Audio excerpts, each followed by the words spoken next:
Okay, can we get started now, please? I'd like to welcome you to the second evening of Oceans Alive tonight.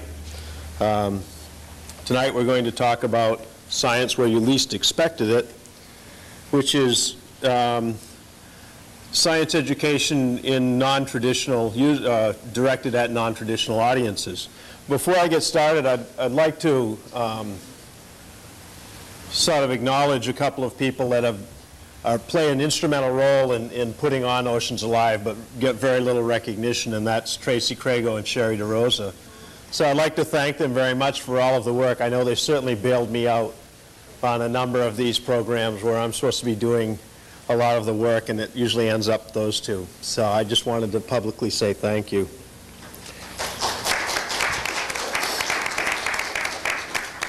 Now, tonight what we're going to talk about is people that are involved in scientific training, but not training in the sense that the people of Woods Hole and the educational institutions in the area think of.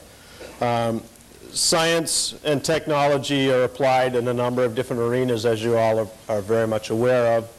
And frequently we're working with audiences that do not really have the background or have the same outlook or approach to the technology that we're dealing with as do the audiences that we are familiar with, i.e. the audiences that we see in our traditional educational system. And so tonight we've convened a panel of individuals who are working outside of this traditional training program. And what we thought we would do, just to give you a quick overview of the format, is I'm going to invite each one of the panel participants to come up and give a brief introduction to themselves, introduce the programs that they've involved in, and basically what we want them to do during this introduction is talk about their target audience, exactly what their objective is in the training program they're doing working with the audience, and then to just talk a little bit about how their training program has differed from traditions, what kind of lessons they may have learned, and what was the response of the audience they worked at. Following the brief introduction, I thought we would sit the panel together and put together a general just discussion, which I will moderate, to discuss problems, successes, just to contrast the various programs that we are each involved in. And then at the end, what I propose to do is open up the floor so that we can entertain a discussion with you folks in the audience. And hopefully by that time, we won't have overshot our time limit, so Tracy won't be sitting up in the back going like this to try to get me to shut up. So, because I'm already standing up here, that means that I get to go first. To introduce myself, my name is Dale Levitt, and I'm the Fisheries and Aquaculture Specialist with the Sea Grant program here. And I've been involved in a training program over the past year that has been directed at some of our local fishing community. But before I really talk about that directly, I just wanted to give you a little bit of background information to give you some idea of what we're doing and what we're trying to do. Now, if you look at the world fisheries, the harvest last year, the world fisheries produced about 100 million metric tons of product. But that is somewhere around 30 million metric tons more than the world fisheries can actually sustain. Now, if you compare the sustained level of fisheries production, which is somewhere between 70 and 75 million metric tons, to the demand that's going to be anticipated within the next 5 years, which is somewhere around 120 to 140 million metric tons for seafood products, then it's fairly obvious that the demand is going to far outstrip any kind of harvest that a wild production system could ever achieve. And what that has done is it has generated a situation of world overfishing. Now, this concept of overfishing, although it is a worldwide, a global problem, certainly has hit very close to home with the fishing industry on Georges Bank here. And in order to get that under control, the federal government has had to put some fairly severe restrictions on the fishing industry to try to get the rates of harvest down to what the government considers a sustainable level. So that sort of puts us in a dilemma because we have a fairly large fishing industry here in Massachusetts and within the region. And by setting off these severe restrictions of days at sea or number of people on boats or actual quotas of amount of product that you can land, we have a lot of fishermen who are now either unemployed or are rapidly moving in that direction. So the question was just how are we going to keep this segment of our local industry functioning? How are we going to keep our fishermen employed? How are we going to do that while we maintain their culture? Because the fishing culture, as you will hear from me tonight, is a very unique culture and one that I believe should be maintained because it certainly adds a lot of character and diversity to our environment. So how are we going to employ them while we maintain their culture, which is one of being primarily self-employed, working at their own pace, working under their own guidelines. They work to the rhythm of nature, basically. So we have to keep that in mind when we're working with our fishing community. And also, we want to try to take advantage of the skills that these people have accumulated as fishermen. So that is primarily how to work in a marine environment, how to work off boats, how to work with marine creatures. And these are all considerations when we're talking about trying to help out our fishing industry. So one of the approaches that we took, whoops, one of these work? Okay. One of the approaches that we took in terms of targeting our fishermen was to try to convert them from fishermen to farmers. And to do that, we put together, as one small attempt at doing this, a program called the Hard Clam Farmer Training Program, which was a program that was funded from the Fishermen's Assistance Act funds that were generated, the $32 million that were generated a few years ago. And what we thought we could do is we could take people that were currently unemployed or impacted fishermen and teach them how to become aquaculturists. So we got funding through Fishermen's Assistance Act, and we developed a program. We enrolled 32 fishermen from Cape Cod, and they ranged the gamut from shell fishermen to offshore draggermen. And we took them in and we exposed them to a number of different modules that were directly associated with growing quahogs in a farming situation. We started off with an academic program where we actually tried to teach them a little bit about the biology of the quahog and to give them some idea of exactly what the limitations were, the restrictions were, and the needs were of the organism that they're going to be working with. We then put together a shellfish hatchery. We actually had them involved in running and maintaining the hatchery and raising the shellfish through the early, very fragile larval stages until they came out of the hatchery at about a 1 millimeter animal. At that point, we then took them out into a number of 2 different nursery type situations where the hard clams were raised from a 1 or 2 millimeter animal up to about a 6 or 7 or 8 millimeter animal. And then from there, the animals were taken out into a grow-out situation to take the next 2 years to grow up to a commercially harvestable size. And incorporated into this training program was also an academic module that was focused on small business training. And I thought what I'd do is just show you a few pictures of some of the guys, people that we had working in our program, and also to just give you a flavor as to what we were actually doing with them. These are some of our fishermen. This fellow here is an offshore dragoman, Cliff Arletson from Chatham. I'm not sure who that is. That's Johnny Bustard from Chatham also. He's a local shell fisherman. And they're working around some of the larval tanks. Those tanks are full of larval quahogs at this point. The woman in the back was our hatchery manager, Becky Scoten. She came from the Martha's Vineyard group, shellfish group. We taught them how to raise monocultures of algae so that they could feed their baby animals. This is Toby Storer. He's a scallop dragoman from Wellfleet.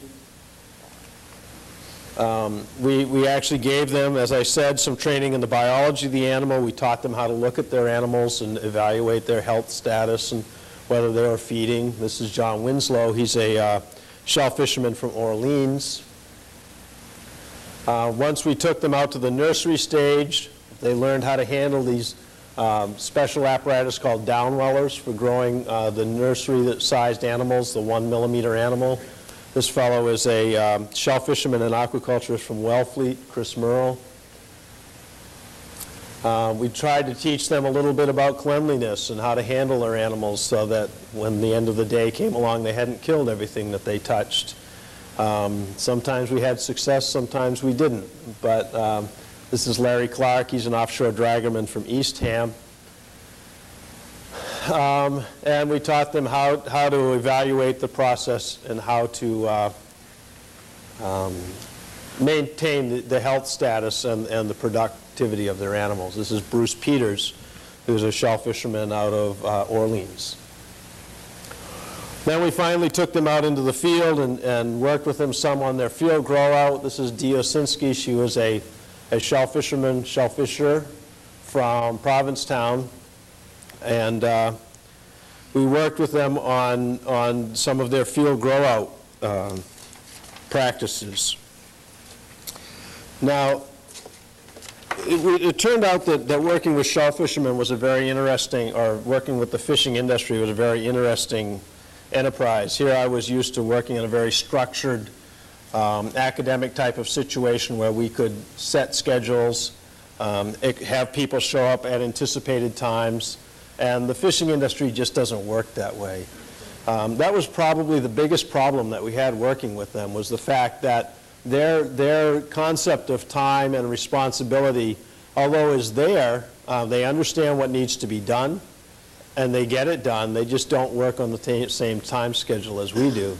So if we expected someone to show up at 8, they might come moseying in around 11 or 12, but the work would be done before the day was out. We found that they were, for the most part, dissatisfied with us because we did have these anticipation of when and how they should be working. One of our most outspoken critics was Molly Benjamin. I'm sure you're all familiar with Molly's articles in the paper. She was also a participant in our program. And although Molly did not finish the program, it turned out that she is a very staunch ally of what we were trying to do. And has made some very constructive criticism if and when we should ever work with this program again. Probably the biggest problem that we had, though, was the bureaucracy of working with the federal government, with the funding, and trying to translate that to the fishermen and to try to make them understand that they too had to live by this bureaucracy. They had to have the paperwork filled out on time. They had to go to the interviews. They had to show up for the business class. It was just, it was very obvious that they have lived a very unregimented life for a very long time, and that there was no way in heck that we were going to stand there and tell them when and how and why they should be doing things. So I think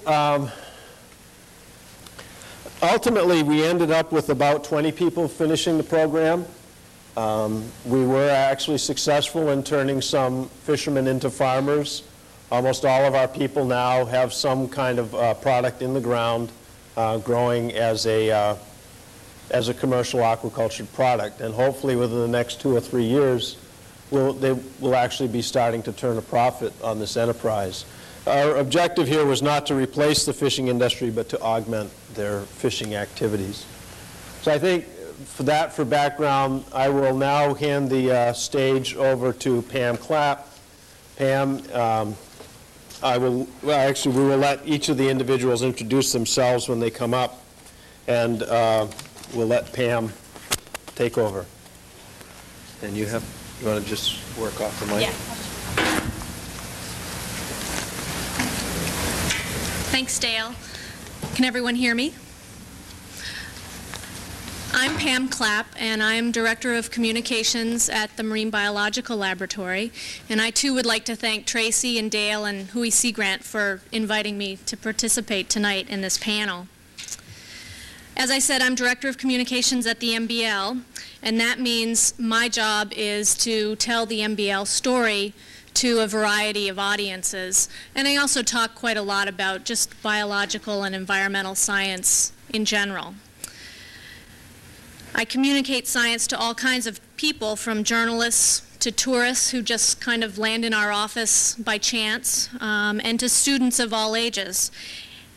And because of this, I like to say that I have one of the best jobs in Woods Hole. What I do is truly fun, I have to tell you. And one of the best programs that I'm responsible for at the MBL is the Elder Hostel program. We've been offering Elder Hostel programming since November of 1989. It started as one of those things that perhaps the MBL could do to help fill our housing during the down season. And as you know, we offer conferences and have courses during the summer months. But between the months of November and March or so, things are rather quiet in our conference center.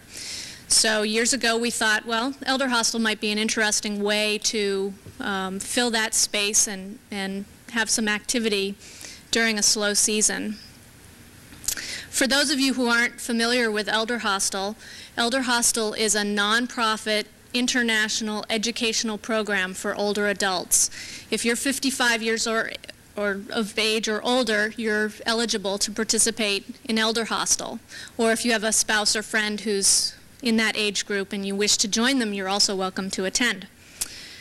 Elder Hostel is, as I said, it's a national or international organization. It was founded by Marty Knowlton, who was a well-known activist in the 1970s, and he did a lot of traveling in Europe. Spent some time in the hostels of Scandinavia and was really intrigued by that whole concept of modest accommodations at a modest price. And he thought it might be interesting to kind of combine the hostel idea with an educational program for older adults. So he brought that idea back to actually the University of New Hampshire and founded Elder Hostel.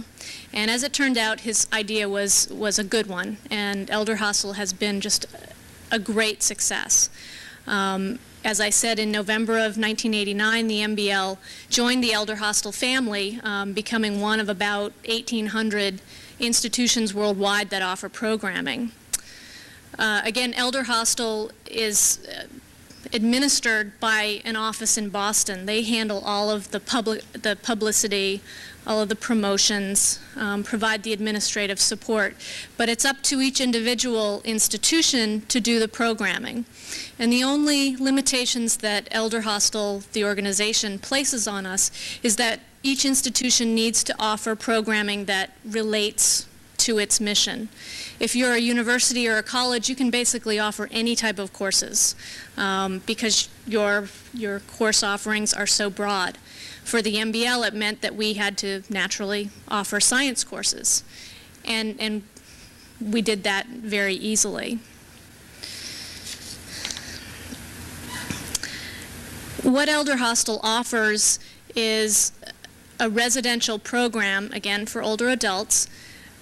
We've come up with 3 different courses for each programming week, and we generally offer 4 weeks of programming per year.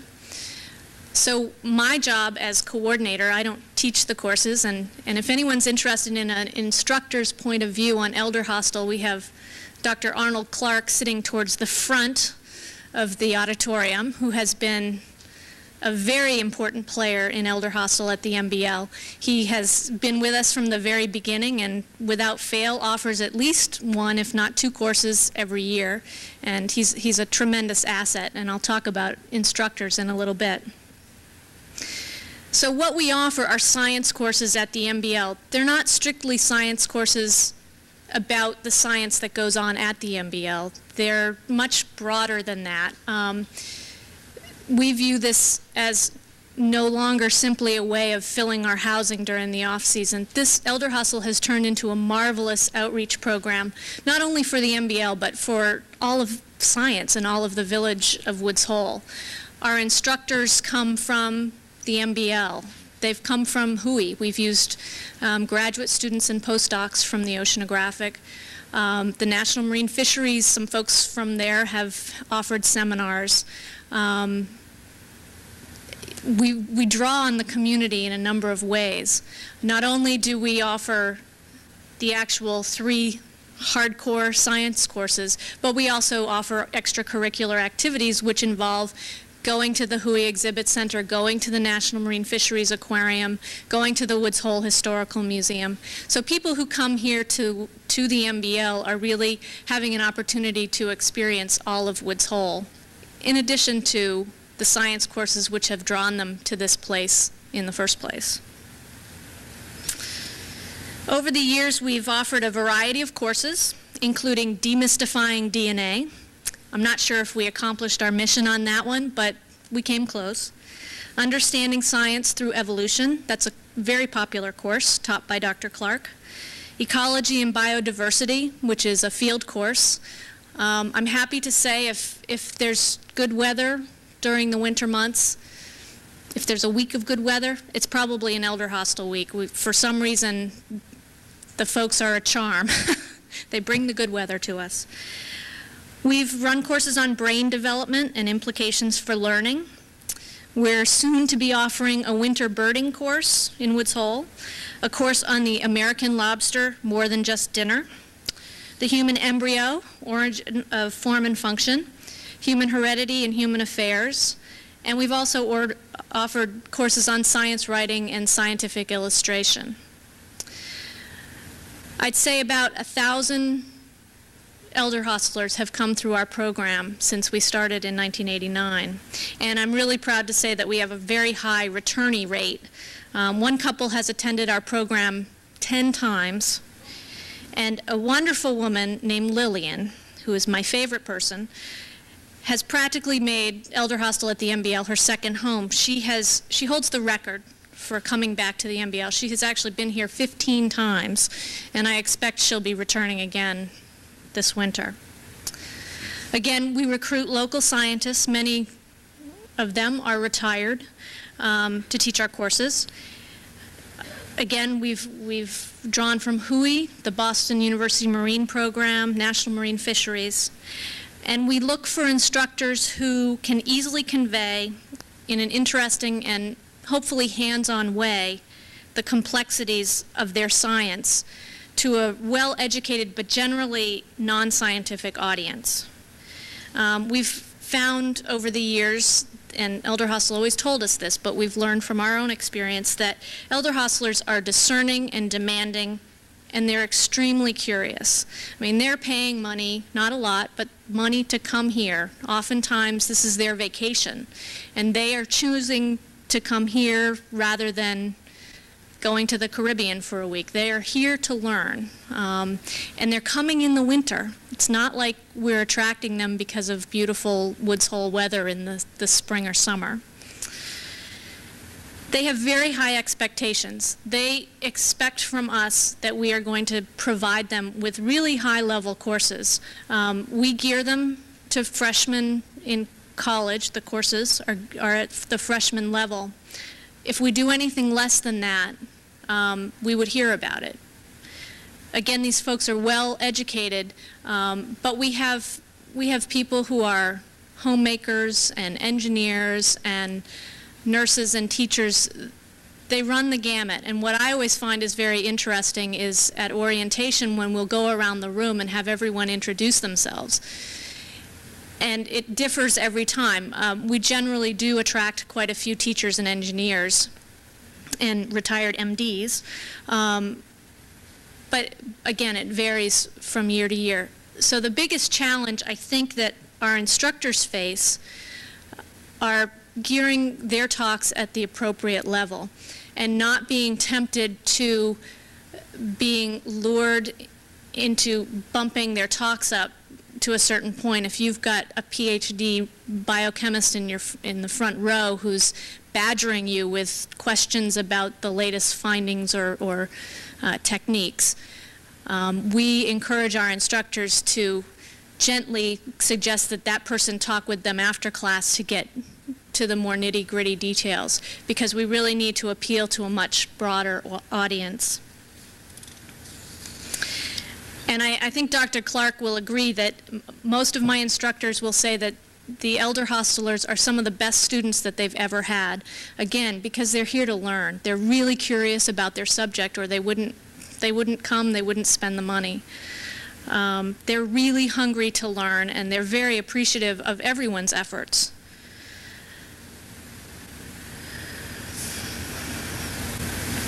For me, the greatest challenges are finding appropriate instructors and arranging programming that's interesting, compelling, current, and fits with our instructors' schedules. I may have 3 instructors who are willing to teach kind of high-level molecular biology courses all in 1 week. That's not going to be very appealing. I need to vary the schedule such that we have lecture courses, field-oriented courses, and courses that kind of stretch people's imagination and challenge their creativity. I find quite a lot that when folks are asked to do a little science writing or scientific illustration, they're a little bit nervous about doing it. But once they start, they really enjoy it. They get into it and find that it's a nice change of pace for them. I also have to consider the activity level of all of the participants. Most of our students have more energy than I do. They're happy to walk up to Knobsket and back, or out to Penzance and back, to any field size we'd like to go. But there are always some people who have some physical limitations, and that makes lengthy walks or rather intensive field trips a little bit difficult. So weighing that, making sure that we have certain cutoff points in walks and so on is always interesting. And our instructors are very good at gauging people's abilities and addressing those issues as they come up. The other challenge is always, for me, again, as the coordinator, is making people feel comfortable when they arrive in an unfamiliar surrounding. Again, we have a lot of people who come back time after time, but there are many more people who have never set foot at the MBL before, never mind in Woods Hole. An elder hostler's first few hours are kind of crucial to their whole experience. So when they come in, they need to be welcomed and made to feel like they're an important part of the community. And they truly are. Again, I can't speak more highly of the program. I think it's a terrific outreach program, again, for the lab and for Woods Hole, and I'm so pleased that we're able to do it. As I said, from an institutional standpoint, elder hostel programming is a terrific way to introduce a new group of people to the laboratory and to the village at a time when our housing facilities are not used as well as they could be. It's a great opportunity to tell the MBL story to people who haven't heard it before, and to tell them why biomedical environmental research is important to them, just in general. And these people have a lot of questions, and they're eager to ask them, and they want to know about funding and all of those issues that they read a lot about, but they've rarely had an opportunity to sit one-on-one with scientists actively working in the field, or with our director or whoever is making these kinds of institutional decisions. Again, from a personal standpoint, Elder Hostel Weeks are some of the highlights of my year. I get to meet new friends, hear new stories, and learn so much from a very interesting group of people. I have just a few little slides to show. If I can find the slide thing. You ready to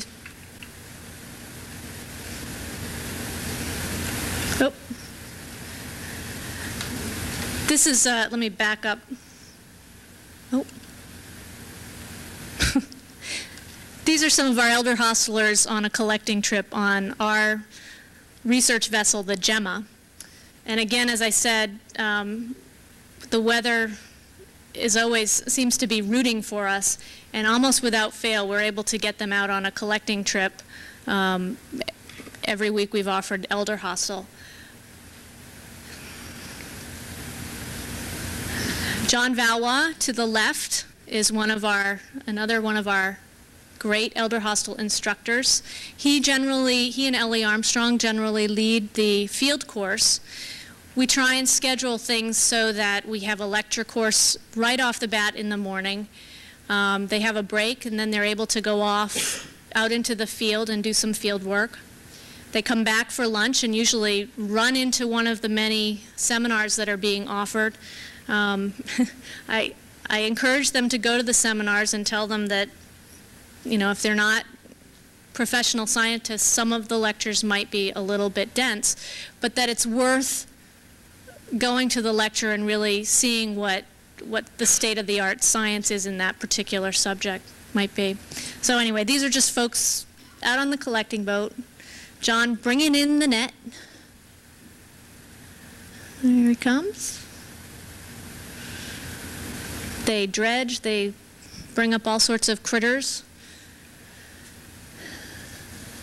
And then John and Eddie Enos talk to them about how these organisms are used by scientists at the MBL and elsewhere in biomedical research.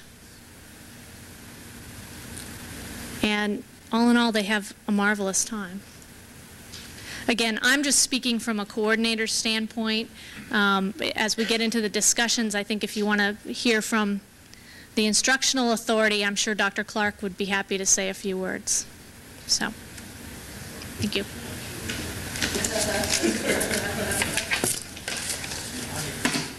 No, not yet.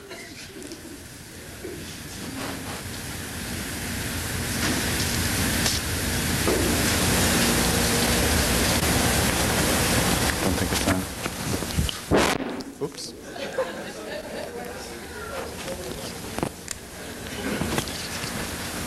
Hi, my name is Dan Nepstead. I'm a scientist at the Woods Hole Research Center. It's a great pleasure to participate in the Ocean Alive series.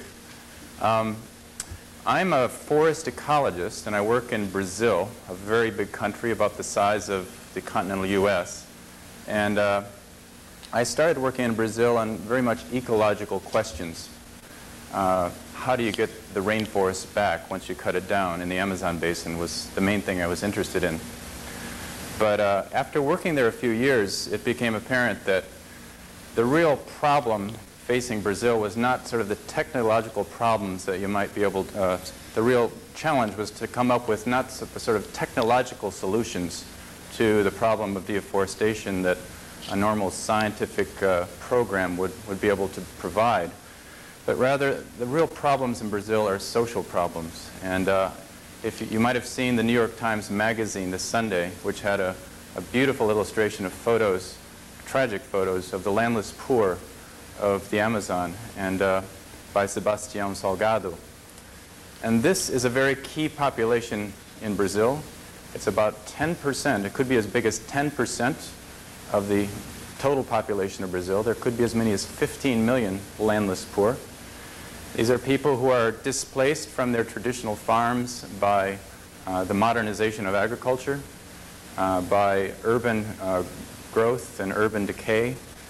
They're really the victims of a development path that is working in some ways, but not in many other ways. What the plight of these people tells us, though, is that it's very easy for us here in Woods Hole to take for granted democracy, the right to vote, the fact that we can read and write and that we have easy access to schools. We take for granted that once we buy a house, once we buy a piece of land, there's very little chance that someone's going to come along and take away that land from us. These are not things that you can take for granted on the Amazon frontier. And this is where a social problem interfaces with an ecological problem. About a Massachusetts worth of forest is cleared in the Amazon. mostly cleared to put in agricultural crops and cattle pastures. And the landless poor in Brazil are caught in the middle. The huge flux of people into the Amazon causes us to point to them really as the villains, as the cause of the problem. If we can only keep these people out of the Amazon, everything would be okay if we tend towards a more ecological view of the Amazon. But in fact, I think these people flooding into the Amazon are part of the solution as well. Because once they do acquire a tract of land, once they come out of their struggle and win legal control and physical control of a chunk of forest, what they tend to do is propose ways of staying there. They really don't want to keep moving on indefinitely. They want to settle down and have a stable life, like any of us.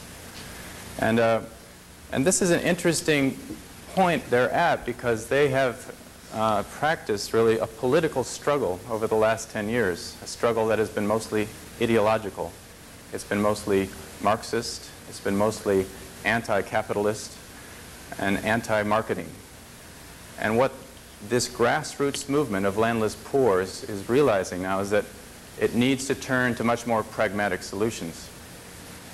And what they're faced with is that they want to stay put on tracts of land that they laboriously and courageously are able to defend and acquire.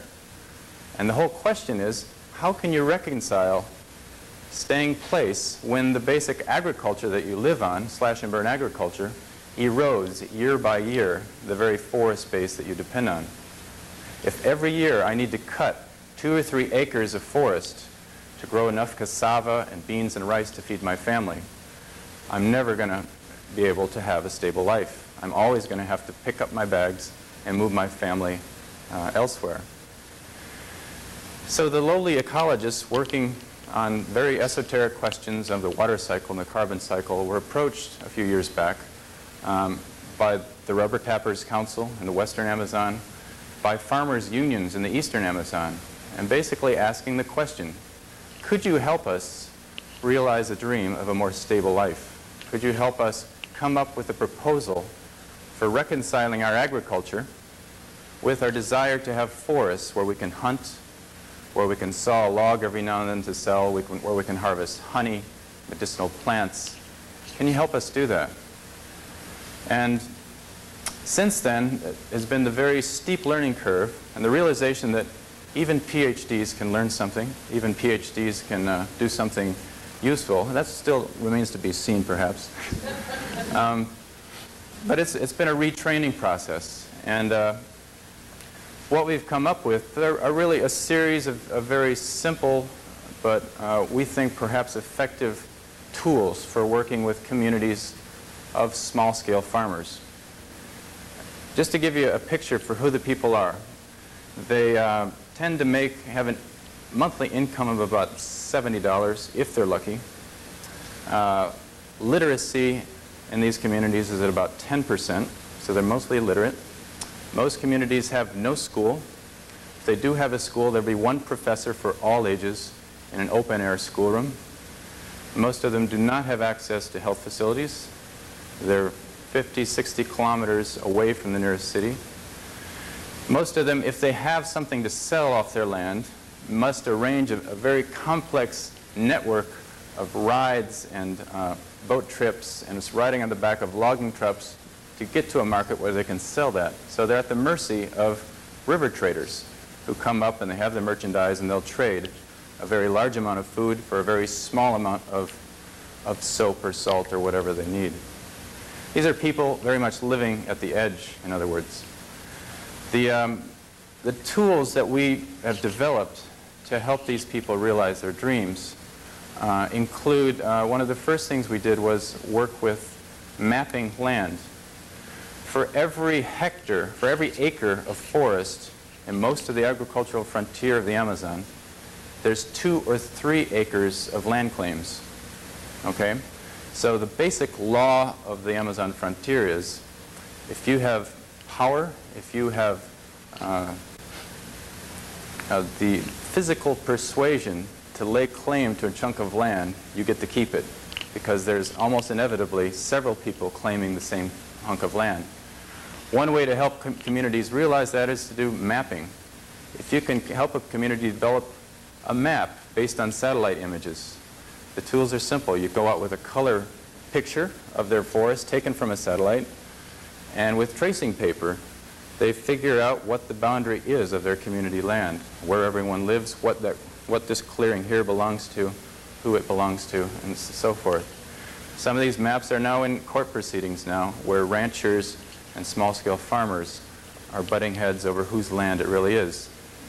In many cases, it's the person with the best map that wins. In another case, a farm community lost to accidental fire 9,000 hectares of forest, virtually all of their forest land. This is a very serious problem if you depend on that forest for your protein through hunting wild game, for your medicine, for your timber. And what they did was ask for a way of preventing further degradation, further impoverishment of that forest through a program that would allow them to create a local fire ordinance. And over the course of a couple of years, we were able to really tap their own knowledge of preventing fires from slash-and-burn agriculture from escaping into their neighboring forests. They implemented their own forest fire code. If you're going to be part of this community, you've got to live by these rules. You must put a fire break around your agricultural plot before you burn it. You've got to warn your neighbor when you're going to burn it. You can never burn upwind of a pasture. Some very simple rules. If your fire escapes into your neighbor's plot, burns down his orange trees, you have to pay him in bags of cassava. And they're actually implementing it. There's a community council that decides, before people start shooting at each other with guns, they decide who owes what to whom. The national government of Brazil, which is very much interested in finding solutions such as this, is trying to incorporate this one example from 100 farmers into its revised national policy for fire prevention. There's other examples, but the point I want to make is there's a lot of room in a place like Brazil for science to sort of go beyond the scientific literature and actually help to implement democracy. And I think it's very easy for us to take advantage, take for granted, I should say, of the fact that we have a democratic society and we have enormous liberties compared to most of the people on the planet. Now, the way to give some longevity to this program, we've decided to invest in trying to institutionalize the program. And there's now a non-government research institute based in the Amazon, which we and others helped to found, and which staffs about 50 people who are committed to this idea of reconciling the interests of the environment with the well-being of local people. I'd say, in conclusion, that some of the real learning aspects for me in all of this have been, first, the importance of building trust. These are marginalized people who've been shafted all their lives, and they have no reason to trust anyone, especially people who come around in four-wheel drive vehicles. Those tend to be the ranchers and loggers looking to buy their timber for very low prices, or people from the government who are trying to find them. One thing that has worked very well for us is the fact that the director of the Institute in Belém is a human rights, land rights lawyer. He's got 10 years experience in the Amazon, Brazilian, and just about wherever you go in the rural Amazonia, he's recognized as, oh, you're the guy who defended that community over there when their land was about to be taken away. There are risks associated with his life. There's a price on his head. There's tremendous violence that takes place in the Amazon around these issues. I'd say much more than any peer review panel that might look at a proposal I would submit or an article I'd submit, rural farmers of Amazonia really want to make sure that things are going to work. They don't have the luxury of a big margin of income or wealth to allow them to take risks on things that might not work. So if they're going to get involved with, they want to see proof. So really, you have to invest a year or two in trying to develop an experimental plot where they can see things getting planted, or a place in a forest where they can see things getting harvested and then marketed before they're willing to sacrifice their very scarce labor in doing that.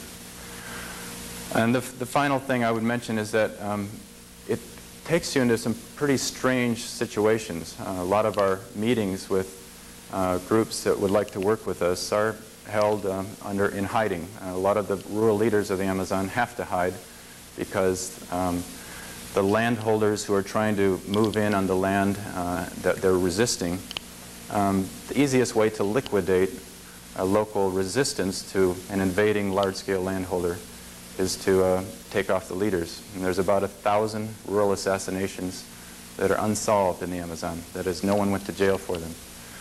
So that's a strange aspect. You meet with people in hiding, and they're very nervous about who might be coming with you. And you ride in the back of pickup trucks for 7 or 8 hours at a time and wonder why the heck you're doing that work. But I'll stop right there. Thank you.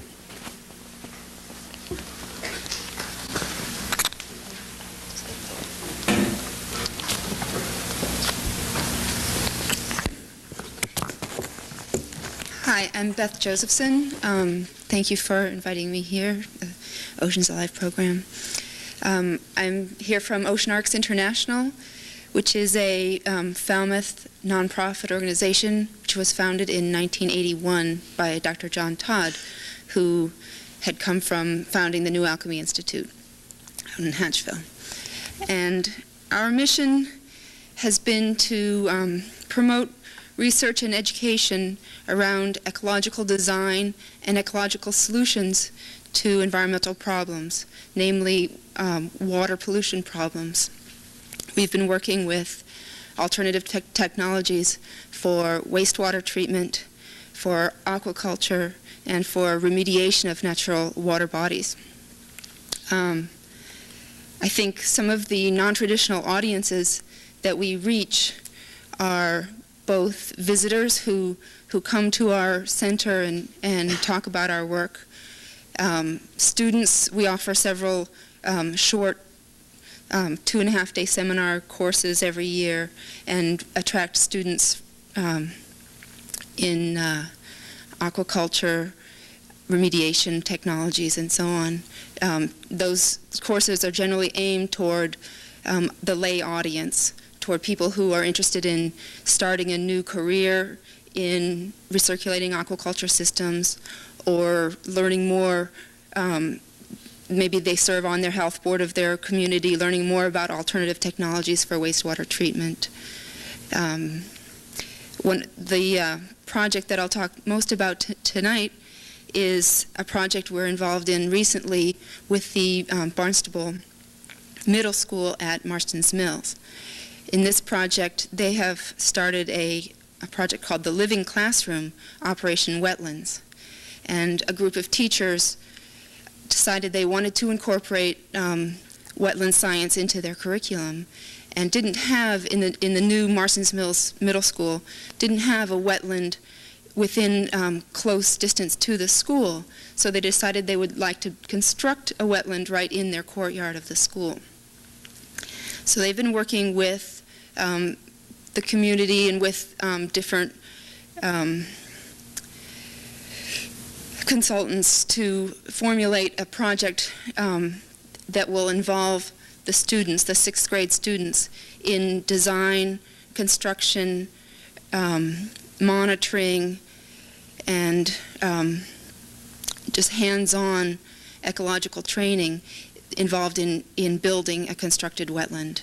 They'll be building a pond with a marsh filter system, and the Ocean Arcs International's role in this has been basically just that of a resource.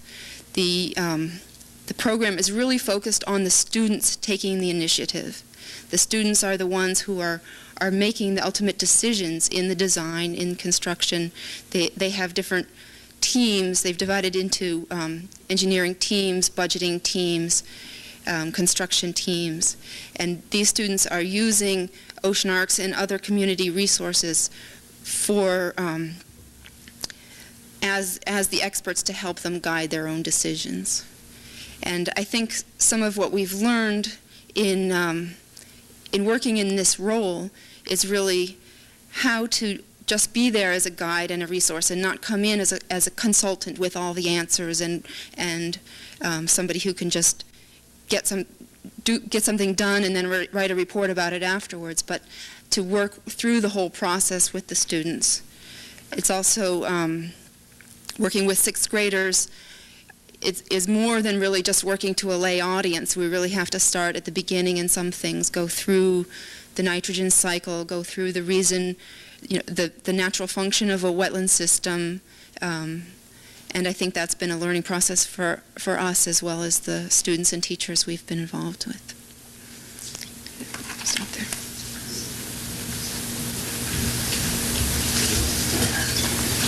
Good evening, everybody. My name is Michael Despezio, and I'm an educational science specialist.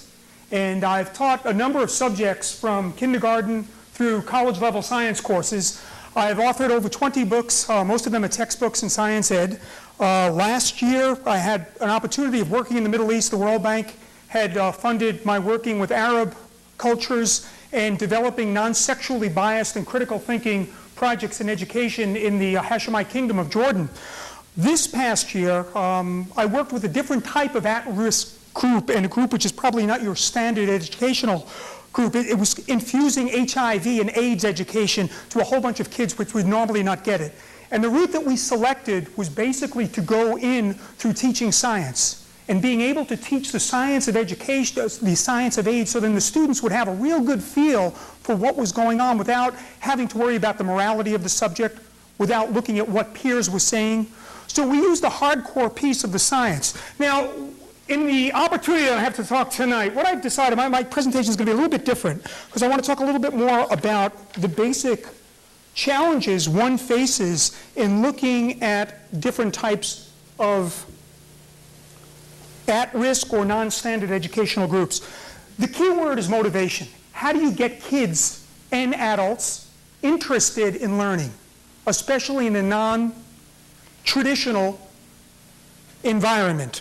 Well, in order to turn kids on to science, there's a couple of different types of things you can look at. One is something called intrinsic factors, the desire to learn. In fact, from what I've heard about the elder Hostel group, I am impressed, because that is people driving themselves to learn because it's fun. It's a continuing type of reward system. If you look at psychologists, most of them will go into talking about intrinsic factors, saying that every kid is basically motivated to learn.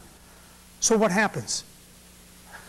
As teachers and instructors, it's our job to set up some sort of framework where this intrinsic motivation is reached, and that's through extrinsic factors. A critical part in teaching and reaching kids is having them construct knowledge, having them not become passive acceptors of what a teacher is rambling about, but instead becoming active learners, participants, being able to understand what's going on and actually building this framework, this mental interaction. It's critical.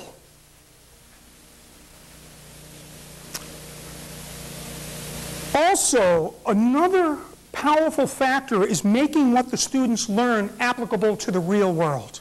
How does this affect me? Why should I bother learning about DNA? What is this stuff with RNA? However, it begins to take a little bit different view when you have non-traditional science learners that are all of a sudden hearing about things called protease inhibitors and finding out that a 3-drug therapy is doing pretty well in keeping HIV at bay in a percentage of the population. Fun, humor, I love it. It becomes humanistic. Humor is a great tool for using in reaching a lot of kids, in that it forces people's minds into abstract thinking, ways of connecting, ways of bringing things together, where they have to apply a number of different thinking strategies to what they're looking at. Rewards and recognitions, that can go into a whole different talk about alternate assessment and where and how you go about guiding students to learn. But instead of me telling you about this in a short time, in fact, when Tracy said that I'd be able to talk about education and science education, I said, oh, great, my favorite subject. I said, well, you've got 5 minutes, and it's kind of, oh, what do I want to talk about? Well, I do want to talk about one piece in general, and that's this piece right up here, the science of HIV. Tim, can we get the video running, please? As I mentioned, it's important to make this real-world connection. And in developing a curriculum to reach kids about teaching the science of HIV, and I say kids, but this is middle school through college, one of the things we did was develop a video. I grew up in the suburbs of Washington, D.C., and when I was almost 16, I was diagnosed with HIV. At that point, there wasn't a lot of information available out in the suburbs about AIDS, and my parents pretty much believed that AIDS was a curse from God.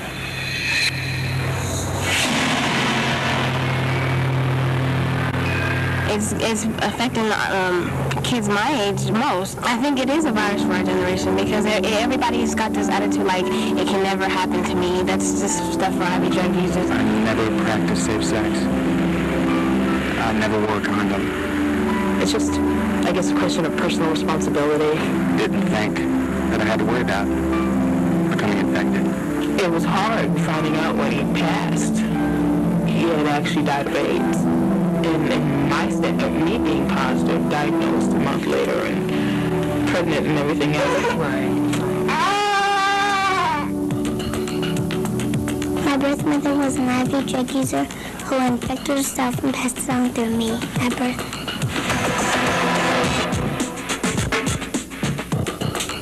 It gets hard, like wondering if you're gonna live another day, or if you're gonna die. Or losing your friends to AIDS, and wondering why this disease is so mean.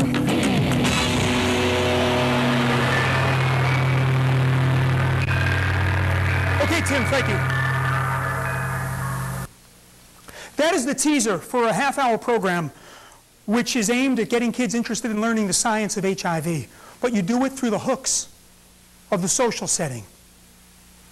What I'd like to do is show you another hook which is used. It's kind of an interaction where people are able to do a little hands-on activities. If I can ask the panel up here to do me a favor, I have a number of cups that are on the side. If we can just pass these cups out, if you can just go down the aisles and do that. And I warn everybody, please do not drink the liquid. Some of these are caustic, but it will get to show you something of an interesting type of activity.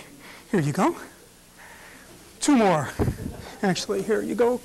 And you, and probably another one. Be careful with those cups.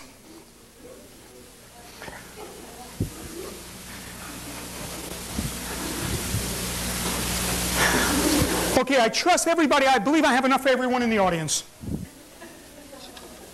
I might add, I did this about a week and a half ago, with school children in New Orleans, in one of the poorer parishes, and it's an extremely well, we'll see if it's that extremely effective. I shouldn't say that.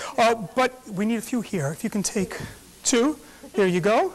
And who needs another? Oh, here you go, right there. And we've got a couple more coming up. Excellent. All right, in teaching the spread of HIV, what I wind up doing with kids, basically having them hold this beaker that you have in front of them, and that liquid represents your body fluids. Now, I might add that some of these cups that are out there right now, 5 of the cups, I believe, are infected with an invisible marker. You cannot see it. But we're going to look and observe how diseases such as HIV spread. What I want you to do is pick a partner. Pick somebody around here, and then I'd like you to exchange fluids with that partner. But wait, before you do, what I mean by that, just take it from one cup, pour it into the other one so that you have a mixture there, swirl them back so that you both part with an equal amount of what you went in. So pick a partner, please, and exchange fluids with that partner. Everybody must do one exchange right now.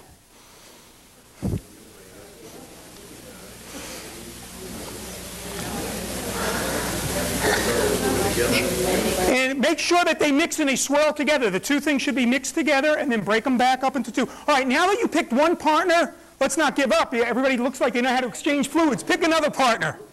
Pick somebody. You need a second exchange, hopefully on the other side of the room. It's a good time to get up and stretch as well. 1, 2, 3, 4, 5 cups. 15, 25.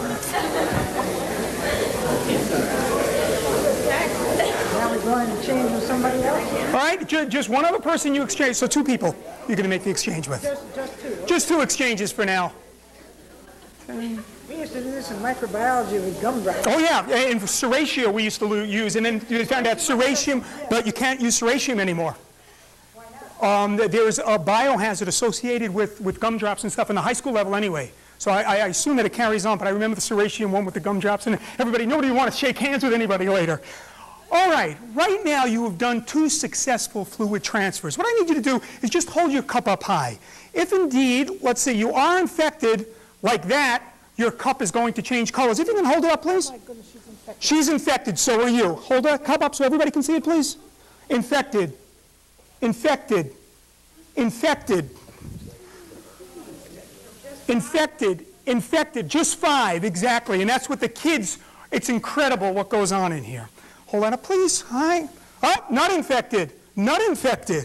Seem to have a little bit of a infected. Infected. Hold it up high so everybody gets to see it. Infected. Infected. Hold that up. Not infected. Not infected. Not infected. Not infected. Oh, I'm sorry. Not infected. Oh boy, look at this. Not infected. We definitely have a cluster up here. Right now, an indicator, an alkaline indicator.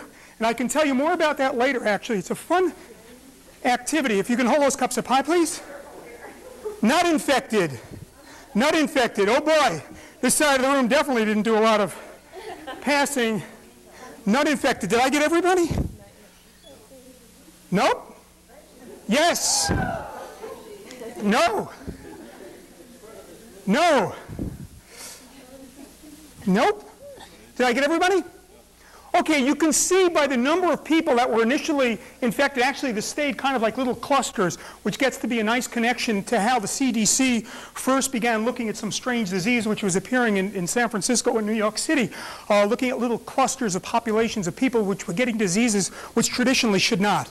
But I don't want to carry it that far, and my time is already up. I trust what I've done is operationally define some ways that educators tend to reach populations of students with some science material. Now, this would be followed up in the classroom with a whole discussion about geometric progression, arithmetic progression. You can talk about how different types of diseases spread, what are the different vectors which will help spread a disease, what types of things. I might add one thing. One teacher had a great comment. She had tried this out with her class. Her entire class became infected except for one child. And when they asked what had happened was, the child said, well, I never exchanged fluids with anybody. Interesting point. Okay, what I do want to do is to collect those cups. And thank you very much. If you can pass them down to this end would be great. Yeah, you can pour it all together. Thank you. Excellent. It was a, let's see, a very weak sodium hydroxide solution and phenolphthalein in ethanol solution for the indicator. But you can do this with bromothymol. You can do it in a number of different ways. This one is a good one because it tends to keep its strength when you go.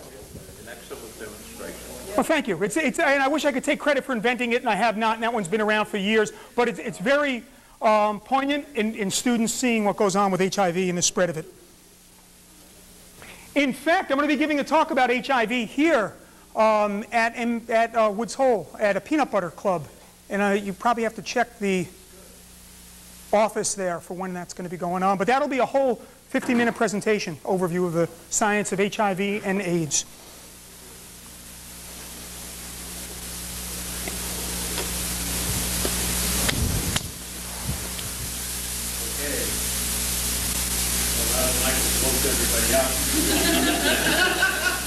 Did you say I taught 8th grade? I loved 8th grade.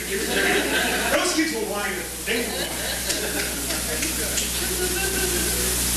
Right, I thought what we do now is just sort of move into, I've made a few observations. I've been taking notes. You may have noticed as people are speaking.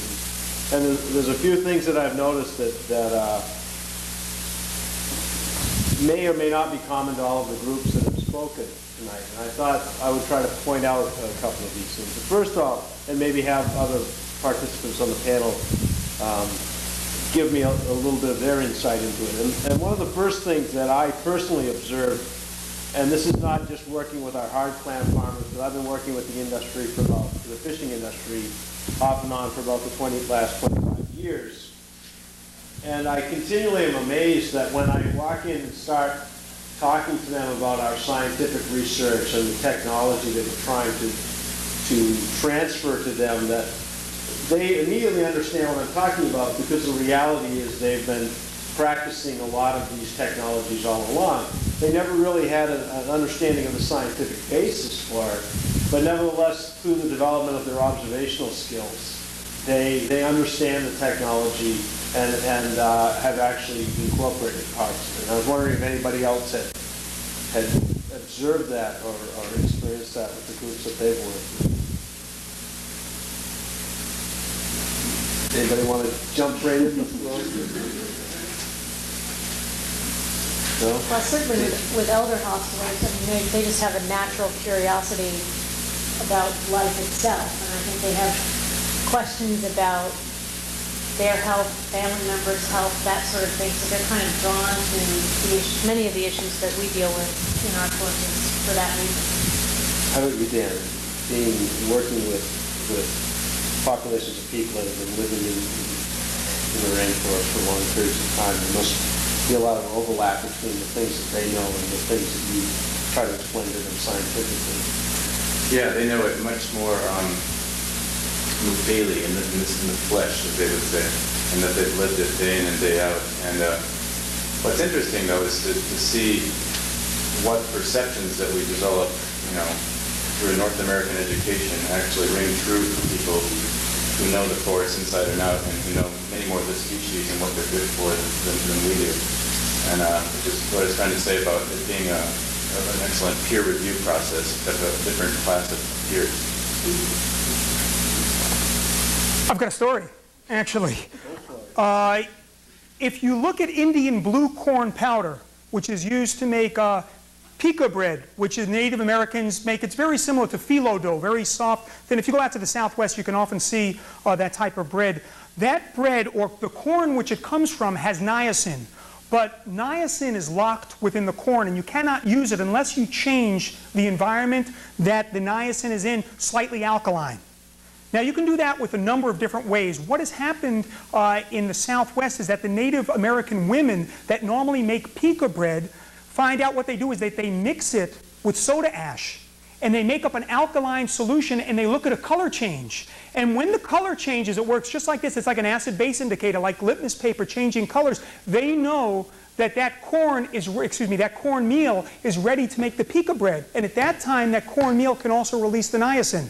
Now, the interesting thing about this was I had a chance to deal with these women on that. We did this in a show for Scientific American Frontiers a couple of years ago where these women were there. And in talking with them, just out of curiosity, I wondered if they knew that there was anything nutritional attached to that. And their reply basically was that it was just for the taste. And so it was very interesting, maybe, and you wonder about the adaptation and the evolution of that technique within the culture, of why did they go through this elaborate thing of mixing this ground corn powder with soda ash for the taste. But if they did not, most of them would have suffered from pellagra or other deficiencies. We had a similar type of situation where we used to work with lobster fishermen in Maine, and lobsters get a blood disease called red tail, like academia. And we've been studying it for a number of years, and we realized that what is happening when those lobsters get this disease is that the oxygen-carrying pigment in the blood loses the capacity to carry oxygen. And so we went back and we thought we were real hotshot scientists, and we were sitting down with some of the lobstermen explaining how all of a sudden the oxygen's not getting to the tissue in the lobsters. And they said, oh, we knew that, because whenever we see red tail, all the lobsters come up to the surface and start getting into the highly oxygenated water. So they had fully understand the whole concept way before we had proven it scientifically. So it never ceases to amaze me when I'm dealing with clientele like fishermen, just with the innate observations and the understanding they have of the environment that they're working in. Another point that was brought out, I think Dan mentioned it, was that this concept of needing to build trust before you can teach.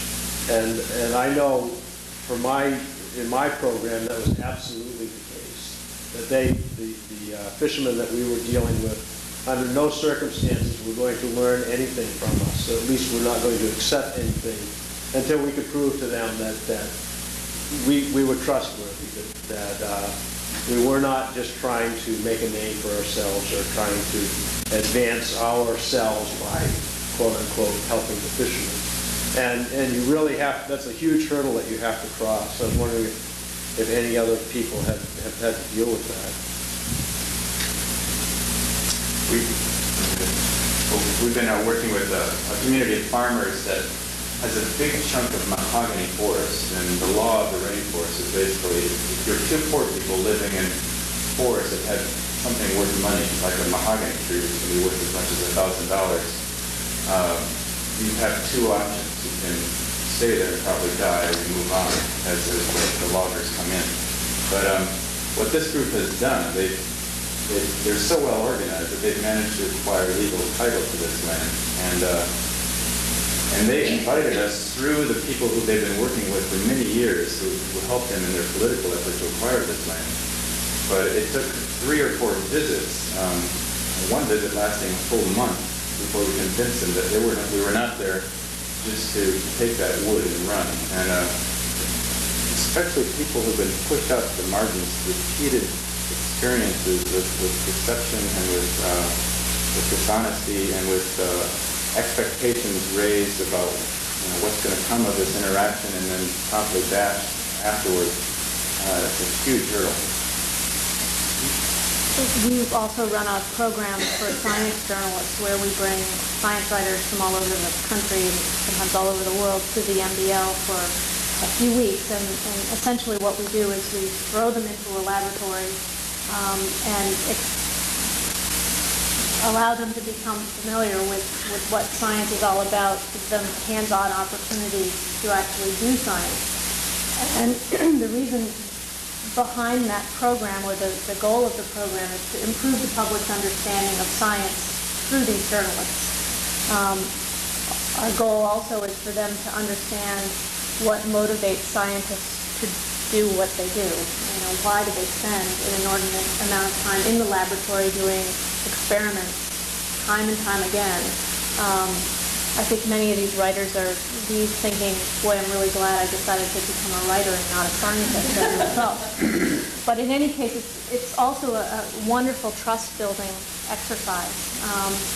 Journalists are trained skeptics, and they come to our program and they really leave with a much better sense of what science and scientists are all about, and a much greater appreciation of how scientists and why scientists do their job.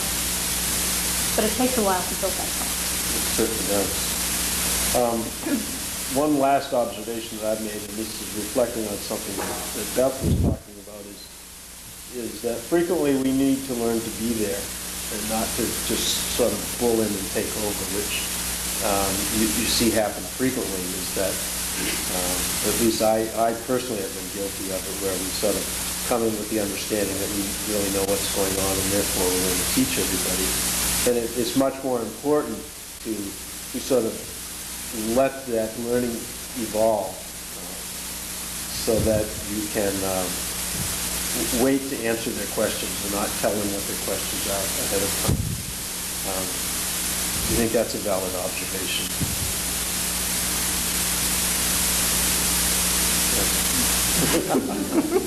Maybe, is anyone else, I think maybe what we should do is open it up to the floor unless anybody else has any other comments or things they'd like to say at this point. Okay, why don't we all join in? I think that it would probably be a little bit more interesting discussion if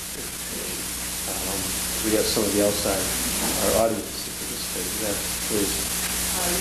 We have 2 audiences coming in. We have the active student audience, Michael, who's been like, we have the curious adult audience, which the rest of you are doing here. How do you think it's possible to get to some of the other audiences, for instance, legislators, politicians, adults that need to be exposure and are not necessarily curious enough to know better? That's the problem that we one of the things that I work in fairly heavily right now is sort of working in the aquaculture, developing the aquaculture industry in the region, and that has always been a real shortcoming of the industry, is that we have not been able to work with our legislators to try to sort of grease the skids a little bit for development of aquaculture.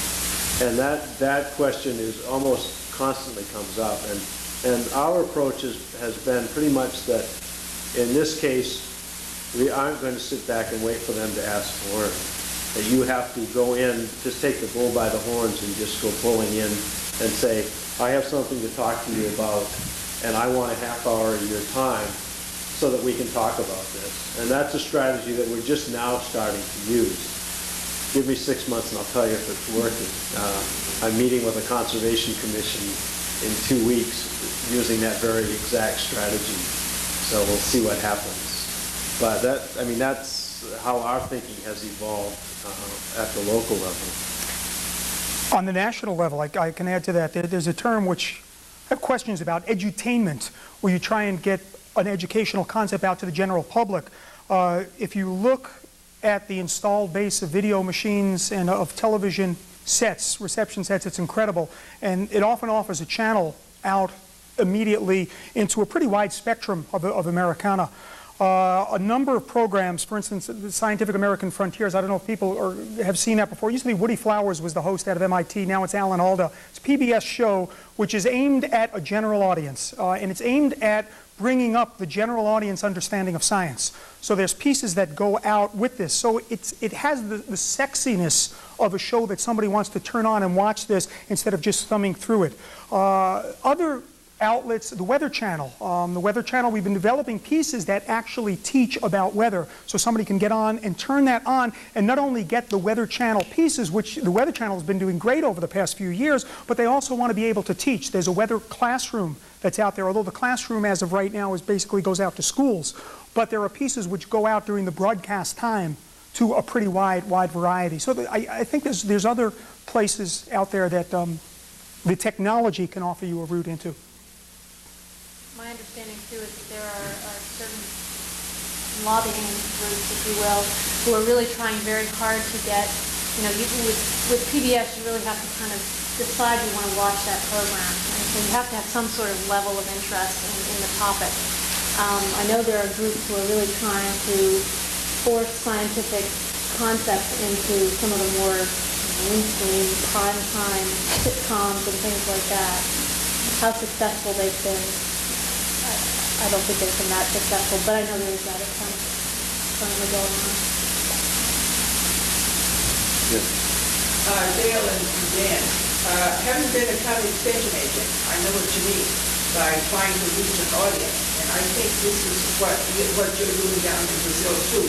You've got to find some local people who you visualize or you can predict they seem to be leaders, and convince them what you're doing is going to be best for them, and they're going to gain more from it. And then they, in turn, will teach their neighbors. They're not going to take it from you because you are a book-learned professor from university who thinks because you're good at a book, you're the expert, when you know very well they know much more than you do. So if you can find a local person who's accepted in the community as being partially acceptable to your ideas and get them to do the teaching.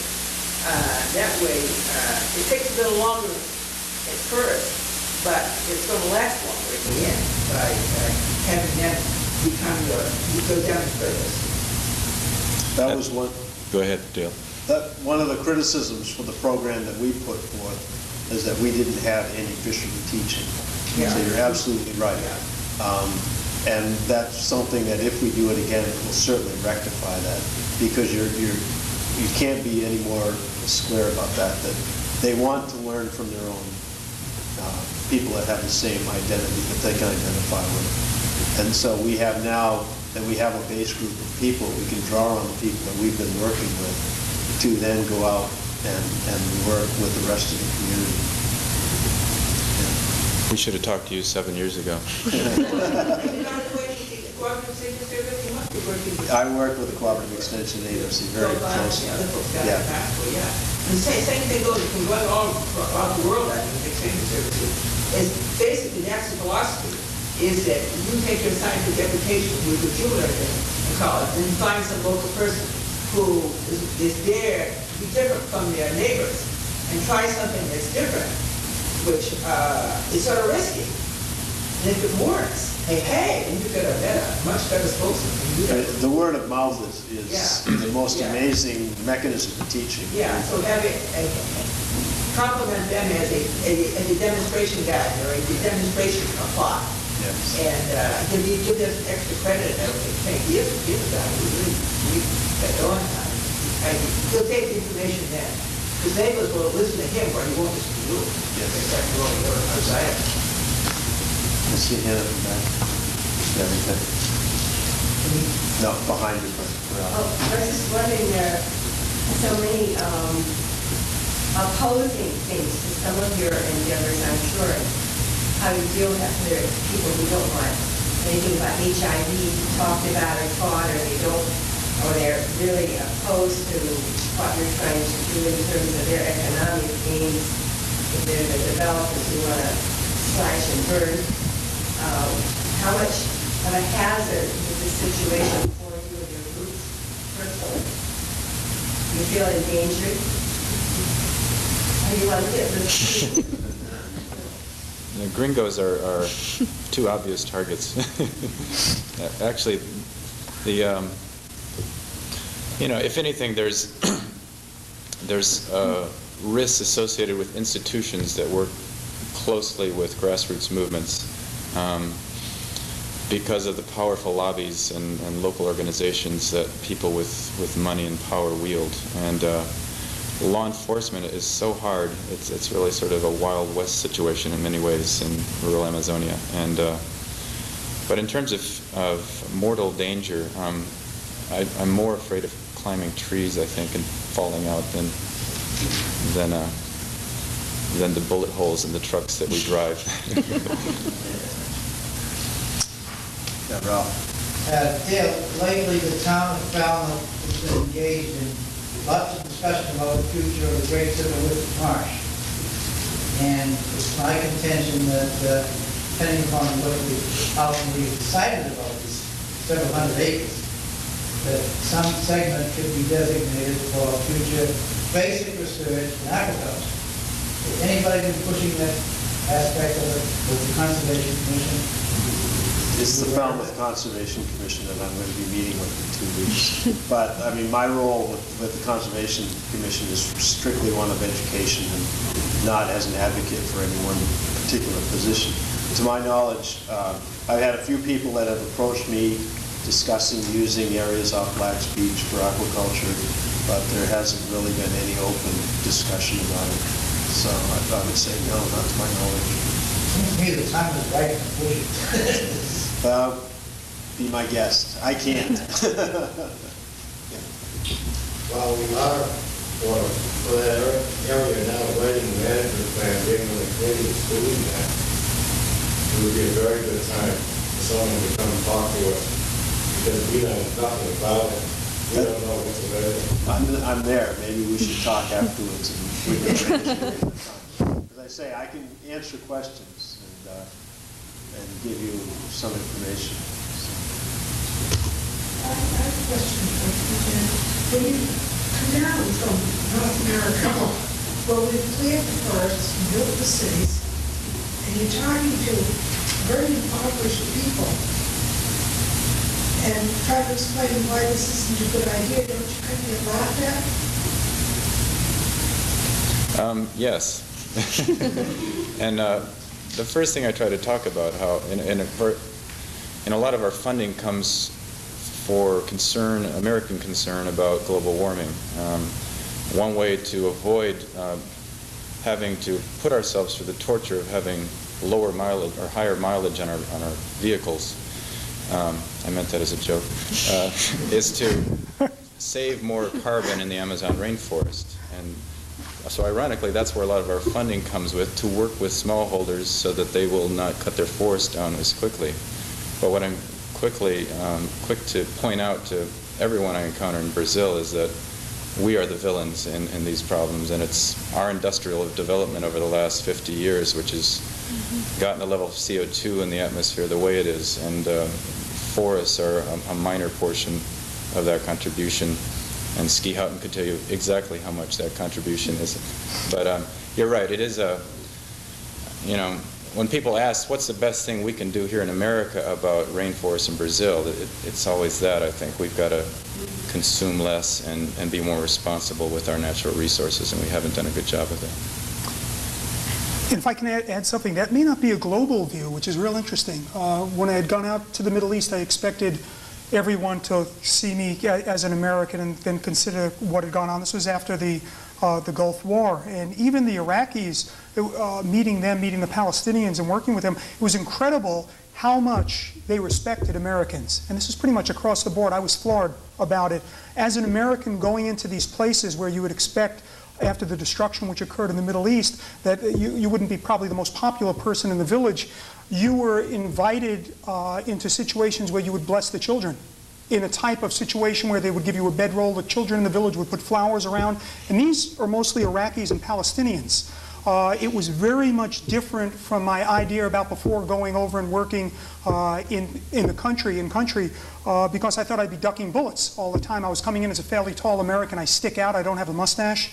My hair was much longer than most of the Arabs that was there, and that was not the case at all. And it was just incredible. So they, you know, when you mentioned that, I was real interested to hear how they did. So they definitely saw the Americans as kind of being responsible, because I would have expected that in the Middle East, and that was not there. Yeah, I think part of it is the popularity of some of our culture, music, and I mean, there's a. What do you think, Teresa? How are Americans viewed by Brazilians? Teresa, a Brazilian from Rio de Janeiro who moved to the Amazon 5 years ago. I think maybe it's because of the culture. More because of the culture. Afraid of the culture? Afraid of being assimilated into the American culture? A big influence of American culture. Maybe it's very close to us. So you like Americans or dislike them? Depends where she is. Nice. Today's, by the way, is a visiting scientist here for 3 months in Woods Hole. I believe this lady had a question. Julie. Okay, 2 parts. First, my name is John Sutcliffe, and I'm nobody, but I live in Pleasant Bay. My son is in Alaska, and this clamping down on the fishermen here, they've been doing that for years up there. In fact, they were prosecuting them. They take their boats even. I don't think that they realized that here that it was being carried out in other parts of the country. Up there, they fish for 2 or 3 months and then get back to Tennessee. We know that. Come back to Cape Cod. The other thing was on your aqua farming. We've got quite a problem in the town of Bourne down there because I get beach frontage in my house. And the bay, Little Bay, and Buttermilk Bay, they water ski and sail when the tide's up. Nobody minds them coming coal-hiking there. But I mean, the aqua farm on those places just disturbs the whole bay. If they want to go out there with, like Molly Benjamin says, or someplace out on the flats, that's all right. But I mean, to ruin Buttermilk Bay and Little Bay, even the thought of putting them back aqua farm. And incidentally, my son did work years back in the Philippines aqua farming. But I'm not against it. I think it's a good thing in the proper place. I mean, you can't go ruin beach property and residential beach property. Waham's going to sue Bourne if they do. Maybe we should talk about it afterwards. We're operating under a few misconceptions that I might be able to clarify. Because I enjoy myself. It's a nice quiet hour or so, and that's great. I can relax. Thank you. Thank you. Okay, is there any? Yeah, Julie. My question also, from what I've heard from all of you, is the most important thing probably is motivation. Because you can lead a horse to make him drink unless the motivation is there. So in every one of your problems, you have to figure out what is the motivation of getting through. Now, Pam doesn't have to worry about that because all the other hostile people are motivated when they get there. But for the rest of you who have some hostile environment that you go into, you've got to hang it on to the motivation that you get through. That's absolutely the case. In my situation, we had a very highly motivated group of fishermen until the fishing got good. And all of a sudden, by the beginning of June, when the stripers were running full tilt, we didn't have a single person showing up. So that's something we learned, that you can have the best intentions and you could have a very highly motivated group, but making the dollar and supporting the family came first. And so when the fishing was good, they were fishing. And there was no getting around that whatsoever. So it would be an economic motivation for you? Yeah, I mean, most of these people don't fish as much for self-pleasure as for economics. So it's a combination of both. Well, it looks like we have sort of come to a close. So I would like to thank the panel. I really enjoyed this tonight, and as you can see, the people of Woods Hole and Falmouth certainly do reach out to a very wide audience, and sometimes it's not quite as easy and clear-cut as we would like it to be. But I would like to thank the panel for participating. I would like to thank you as an audience for joining us as well. Thank you.